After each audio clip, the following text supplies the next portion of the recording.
ট্যুরে day 1 part 2তে আলগনিতে খেয়ে একটু রেস্ট নিয়ে আমরা চলে গিয়েছিলাম রেডিয়েন্ট ফিশ ওয়ার্ল্ডে।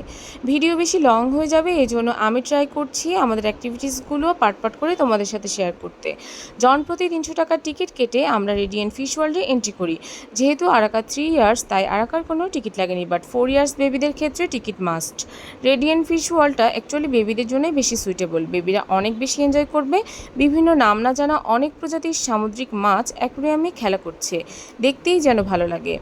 আরাকার জন্য অ্যাকচুয়ালি আমাদের সেখানে যাওয়া ফর অ্যাডাল্ট 300 টাকার টিকিট, আমার কাছে জায়গাটা একেবারেই অর্থিত লাগেনি। অন্যদের কাছে ভালোও লাগতে পারে। অ্যাকচুয়ালি আমরা যখন ফার্স্ট ভিজিট করেছিলাম জায়গাটা অনেক নিট অ্যান্ড ক্লিন ছিল, বাট এখন আমার মনে হয় এই বিষয়ে তাদের আরও বেশি গুরুত্ব দিতে হবে। ঢেকি যেমন স্বর্গে গেলেও ধান ভাঙে, আরাকাও রেডিয়েন্ট ফিশ ওয়ার্ল্ডে গিয়ে তার প্লে জোন খুঁজে বার করেছে। রেডিয়েন্ট ফিশ ওয়ার্ল্ডের 3rd ফ্লোরে বেবিদের জন্য একটি ইনডোর প্লে জোন আছে।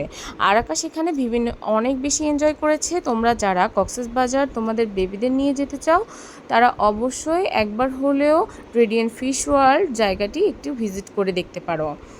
আর আমার ভিডিওটি যদি ভালো লেগে থাকে, please do like, comment and share, and please say মাশাআল্লাহ ফর মাই প্রিন্সেস। আল্লাহ হাফেজ।